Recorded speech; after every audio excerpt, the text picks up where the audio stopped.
Give me a glimmer of hope again. Save me from all my wandering. If I've been looking in all the wrong places, would you turn me back around again? Welcome to HopeCasts, where our true stories brighten your day by providing insight and encouragement. I invite you to listen as my husband, Dr. Ken Brown, shares one of his amazing personal experiences that will inspire and stir your soul. Even in the challenges of life's darkest moments, you can always find a glimmer of hope through the love of God. So settle in, open your heart, and let's journey together through the power of storytelling. My beef with booze. All domestics seem to have alcohol as a theme. So many suicides involve alcohol or drugs. So many violent arrests have to do with alcohol or drugs. In fact, one New Year's Eve, I had 11 arrests, and all of them had to do with blood and booze. Alcohol is a destroyer. All these impaired arrests, about 200 impaired arrests, and people have had their lives completely destroyed by booze and alcohol. I think it happened with me as an early age that I realized that alcohol was a dangerous thing. My grandfather was an alcoholic, and it had cost him his millions. He had lost his marriage. It has cost him his friends. And he was telling me this story, how he was living in Toronto, and he once drove all the way down to Buffalo, 100 miles, crossed the border, woke up in a bed with someone he didn't know, and he didn't know where his car was parked. And it was at that point he realized he had a problem with alcohol. And that's what made him become a sober man. My grandfather on my other side, he had actually taken the temperate oath back in the 1920s. And he made sure that my dad, before he could date my mom, he had to take the oath of temperance and promise that he would never touch a drop of alcohol. So I grew up in a home where there was no drink. There was no even thought of drinking. I had a natural negative view towards alcohol. And then when I became a cop and I began to see the damage that alcohol did to so many people, I sort of reinforced my idea that this was a really dangerous thing. There was so many serious accidents and fatal car crashes, mangled bodies, and so many of them had to do with being drunk. I remember this person that I stopped, and he was coming home, but he was all over the curb, all over the road, wrecked his car, broke signs, and it turned out that he was a teacher, like my dad. In fact, like my dad, he had just won an award, Teacher of the Year. And his so-called friends, to celebrate, gave him a lot of things to drink. And guess what? He didn't drink whiskey. He never drank, hardly at all. And he didn't know how potent it was.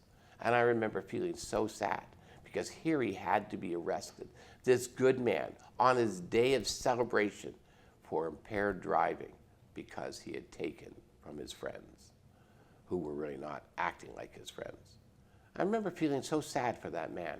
I felt, I wish I didn't have to do this, but I did because I had to do my job, and he had actually had an accident. But that wasn't the time that I remember the most. It was at the Nob Hill Hotel, a bar. And we had come because there was a fight going on, and of course we closed the bar early, and it was people were in the middle of their drinks, but then they all scooted like cockroaches. They just left the bar because everybody said, "Oh, the police are here," and they didn't want to get scooped up. And so after everybody had left, I got on the police car and I started to drive away.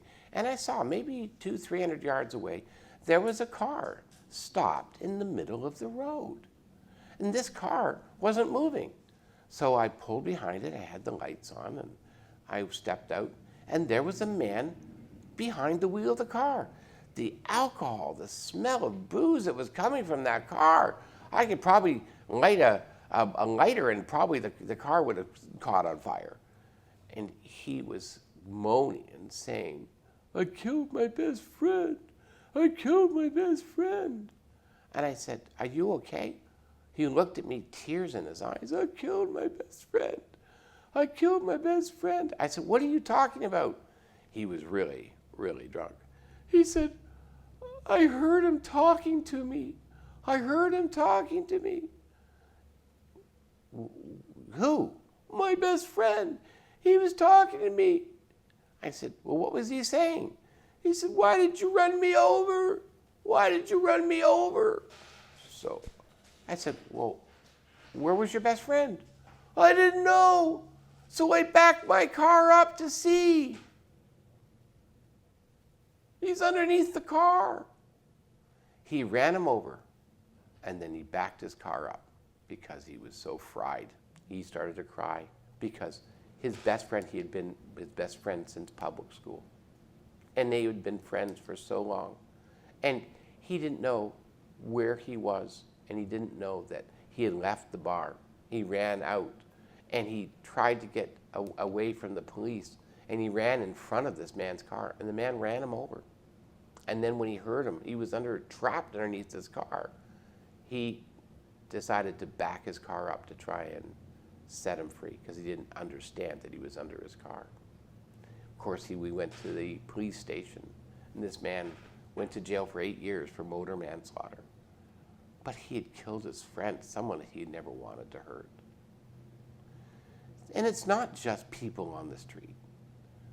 Booze can hurt anyone and everyone. Family members of my own family. And some of the people in the police family. In fact, Gary was a friend of mine. He was a senior officer and a fellow cop. And we did many calls together. And he was a good cop. He was friendly and kind. But he only had one problem. He liked to drink whiskey, and a lot of whiskey.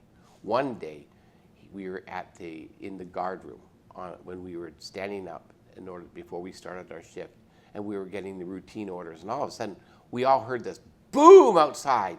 We all ran outside, and Gary had drove his police car right into the outside wall of the police station. He got in so much trouble. They forced him to get help, and they ended up making him get treatment, and he actually started to turn around. He stopped drinking. His blotchy red skin cleared up. He started to think clearly. He started to respond, and I was so happy that he had finally turned a corner. I was working out almost every night in the police gym, and I asked him, come on, work out with me. And in fact, he did. He came downstairs into the police basement, and he actually started working out with me. And he started to get better. I was so happy. But then one day, I came into work, and Gary was not himself. He had relapsed.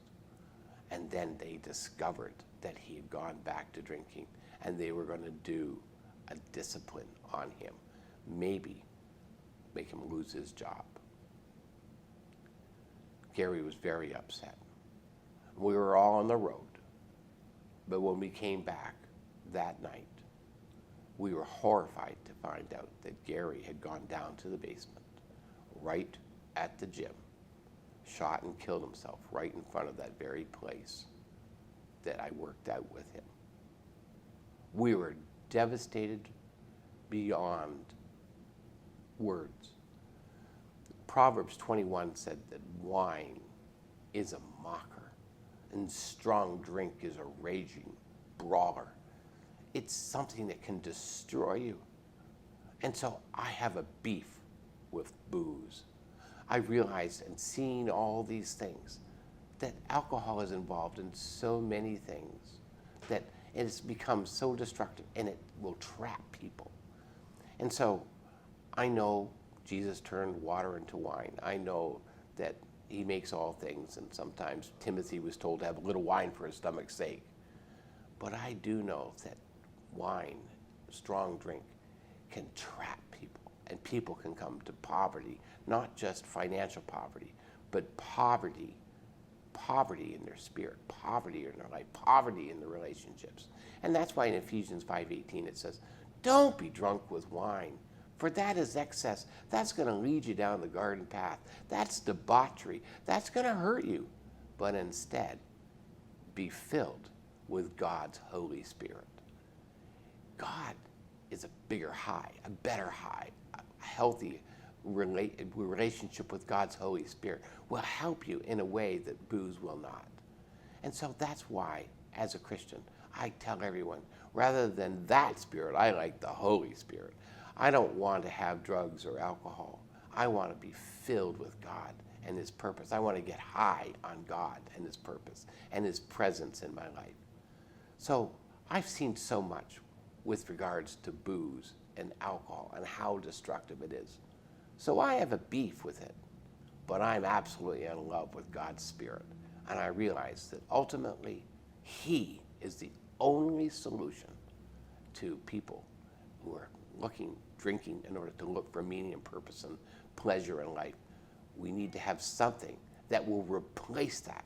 So we do thought stop by replacements, by substitution. We need to substitute something that's better, better than what people are getting from alcohol. Once Dean Martin was saying at his roast, he said this. He said, I feel so sorry for people that don't drink. Can you imagine getting up in the morning and that's as good as you're going to feel all day long? Well, what he didn't understand is that people that don't drink don't get up with a hangover. People that don't drink don't get up grouchy and crumbling and tired and achy. We get up and we have a wonderful day because we don't drink and we don't have that poison coursing through our body. So I have a beef with booze because it is so destructive. But I just encourage you to get the better other. Go to God. Allow His Holy Spirit to fill you. And you'll find a satisfaction that you'll never feel at the bottom of a bottle. God bless you. Thank you for tuning into HopeCasts for inspiring stories that will touch your heart. If today's story encouraged you, then please subscribe to our channel and visit us at hopecasts.org to learn more. You can also watch the video version of this story and many more from Dr. Brown on our HopeCasts, YouTube, or listen on our Spotify, Apple, or Amazon Music podcasts. Until next time, keep holding on to hope, and please share these stories with someone who really needs encouragement. May God bless you. I've been searching and I've been seeking. It seems like you're nowhere to be found. And I'd do anything just to see you. If I close my eyes, will I see you now? 'Cause I know faith holds in what can be seen, but my hope feels like a distant dream. Give me a glimmer of hope again. Save me from all my wandering. If I've been looking in all the wrong places, would you turn me back around?